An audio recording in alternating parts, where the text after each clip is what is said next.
Qadrli muxlislarimiz, ko'rsatuvimizni davom ettiramiz. A'lo kayfiyatda, kayfiyatingizga ko'z tegmasin. Demak, birinchi mehmonimizni biz studiyamizga taklif qildik. Oliy toifali shifokor, ginekolog Durdona Rahmatullayeva. Assalomu alaykum. Assalomu alaykum. Assalomu alaykum. Xush kelibsiz. Sizni ko'rganimizdan xursandmiz. Siz ham bemalol so'rashib olishingiz. Assalomu alaykum azizlar.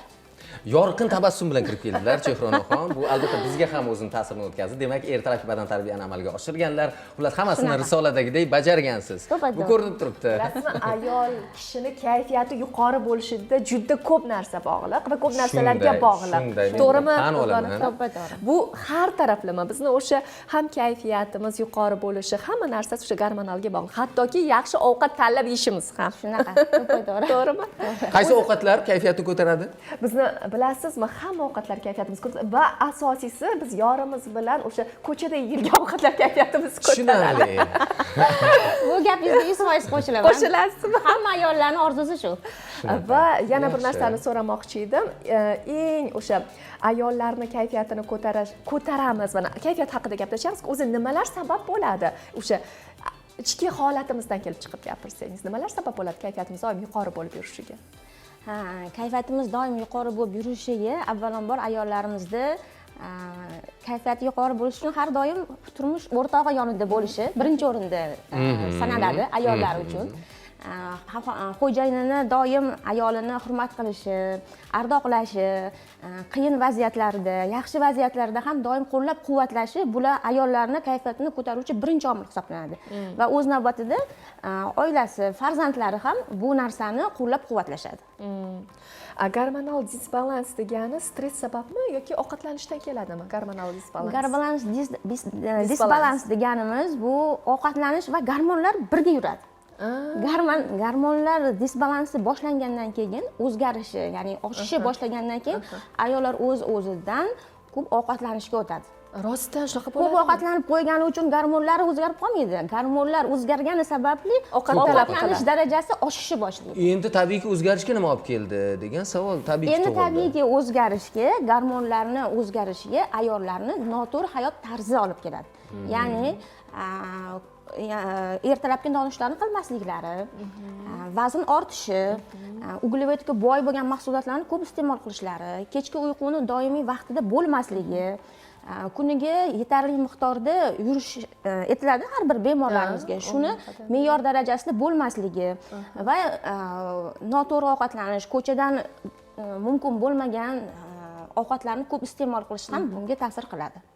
Va oiladagi, hozir birinchi aytganingizdek, oiladagi sharoit, xo'jayin, farzandlari, oilaning muhiti ham bunga ta'sir qiladi.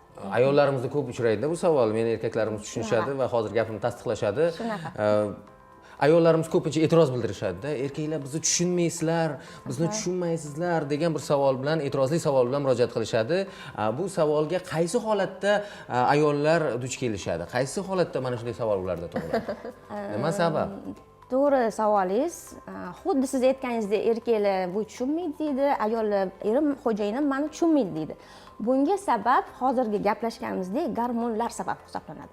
Chunki erkaklarda olishimiz bo'yicha faqat testosteron gormoni ajraladi. Bu monotonni bir xil har oy ajralib, har kun ajraladigan gormon hisoblanadi. Bu erkak kishini kayfiyatiga, ruhiy holatiga ta'sir qilmaydi, lekin ayollarimizda sikl bor. Hayz sikli bor. Bu ayollarimizda bitta gormon emas, ikkita gormon ishlaydi. Estrogen va progesteron gormonlarimiz ishlaydi. Gormonlar o'z vaqti kelganda almashinib, hayz sikli kelib, almashinayotgan paytida, shu paytga yaqinlashganda, o'sha paytdan ozgina o'tuvchi paytida ayollarda gormonlar o'zgarishi hisobiga kayfiyati ham o'zgaradi. Shu kayfiyati o'zgargani hisobiga oddiy to'g'ri narsalar ham ayollarning ko'ziga boshqacha bo'lib ko'rinishi boshlaydi. Shu sababli ham erkaklarda u gormon yo'q-ku. Albatta. O'shaning uchun ham ayollarni erkaklar tushunishi sal qiyinroq bo'ladi. Tushunarsizroq bo'ladi. Chunki ayollarda gormonal disbalans o'zgarib turadi. Har oyda gormonal o'zgarish almashib turib turadi. Shuning uchun ayollarning kayfiyati ham, gaplashish ham, o'zini tutishi ham, birdaniga xursand bo'lib qolishi, birdaniga yig'lab yuborishi, xafa bo'lishi bu gormonlarning o'zgarib turishi bilan, har oyda o'zgarib turishi bilan bog'liq bo'ladi. shuning uchun iltimos qilardimki erkaklarga ayollarni tushunish kerakligini shunaqa periodga kelyaptimi bilingki ayol kishida asabiylik odatiy kulib yurgan narsasiga ham yig'lash yoki xursand bo'lib ketish fikr almashinishi kayfiyatni o'zgarishi har oyda bo'lib turadi har bir ayolda o'shaning uchun iltimos qiladimki har bir erkak o'zini turmush o'rtog'ini tushunishi va shu paytda qo'llab quvvatlashlarini talab qilasiz va iltimos qilasiz. Endi psixologlardan eshitgan edim, ayol kishi va erkak kishi o'zga sayyoradan, ya'ni erkaklar Mars sayyorasidan, ayollar esa Yupiterdan. Bu hozir 100% qo'shilaman. Bu hozir o'sha fikringizga qaysidir ma'noda isbot bo'la olyapti va shu bilan birga mana hayz sikli haqida gapirdingiz. To'g'ri, oyda bir marta bo'ladigani ham bor. Oyda 2 marta kelishi bo'lishi ham mumkin. Bunaqa ham kutilishi mumkinmi? Bu gapingiz juda ham ko'p dolzarb savollardan bir mavzulardan biri. Bizani qabulimizga ham kelayotgan bemorlarning ko'pi aynan shu o'zgarish bo'lganligi sababli bizga murojaat qilib kelishadi. Ya'ni doktor men har oyi boshida ko'rardim, o'rtasida yana ko'rdim, oxirida yana ko'rdim, bir oyda 2 marta ko'ryapman. Shu o'zgarish bo'lsagina qabulimizga kelishadi va biz bunda tekshiruv natijalarini olib boramiz. Tekshirishimiz natijasida ko'pincha bemorlarimizda hayz siklini buzilishiga tuxumdon kistalari, matkadagi qon ketishlar, gormonal narusheniyalar, ya'ni o'sha aytib o'tganimizdek gormonlar sabab bo'ladi. Endi bu bemorlarimizga, ayollarimizga bu holatiga olib kelmasdan oldin har 6 oyda yoki 1 yilda bir vrach nazoratidan, ko'rigidan o'tish kerak. o'tida tekshiruvlaridan o'tib turishlarini maslahat berardim. Va mana ko'p ayollar bilan ishlagansiz, ko'p ayollar bilan muloqotda bo'lasiz. Ayollarni salomatligida, o'sha gormonal buzilishlarda asosiy sabab negizi nimada deb o'ylaysiz? Asosiy sabab negizi bu noto'g'ri hayot tarzi deb o'ylayman. Noto'g'ri hayot tarzi bu oilaga ham juda ham bog'liq. Bu oila bilan, hayot tarzi bilan juda ham ko'p narsalar bog'liq. Bir narsani mana shu sabab yoki mana shu sabab deb ayta olmaymiz. Noto'g'ri hayot tarzi, noto'g'ri ovqatlanish, noto'g'ri kech uxlash, haligi aytganimdek kuniga 10 ming qadam yurmaslik, qabziyat ham sabab bo'ladi, ko'p asabiylashish, xo'jayin bir xil ayollarda uzoqqa ketgan bo'ladi, oldida bo'lmaydi yoki ajrashgan bo'ladi. Bular hammasi ham gormonlar disbalansiga, gormonlar oshishi, o'ynashlariga sabab bo'ladi. Demak, o'sha bugungi kunda hozir bizni opa-singillarimiz, ayollarimiz kuzatib turishibdi. Avvalambor ortiqcha vazni bor ayollarimiz ham bor. Bu ham aytishadiki, stressdan deyishadi. Lekin aslida hammasi gormonal disbalansni buzilishiga qaratilyapti-da. Keling, kasallikni kutmaylik. Bizda nima bor? Ayniqsa biz o'zbek ayollarimizda nima bor? Kasal bo'lgandan keyingina doktorga murojaat qilishadi. Keyin shifokor qabul qiladi. O'zi aslida masalan har bir ayol bir oyda hech bo'lmasa bir marta ginekolog ko'rigidan o'tib turishi kerak. Bu savollaringiz to'g'ri savol berdingiz, juda ham to'g'ri savol berdingiz. Men endi boshidan boshlab aytadigan bo'lsak, har bir kasal, masalan, ayollarda mioma deylik, eroziya deylik, kista deylik, polip deylik, shu kasallik bir kunda hosil bo'lib qolmaydi.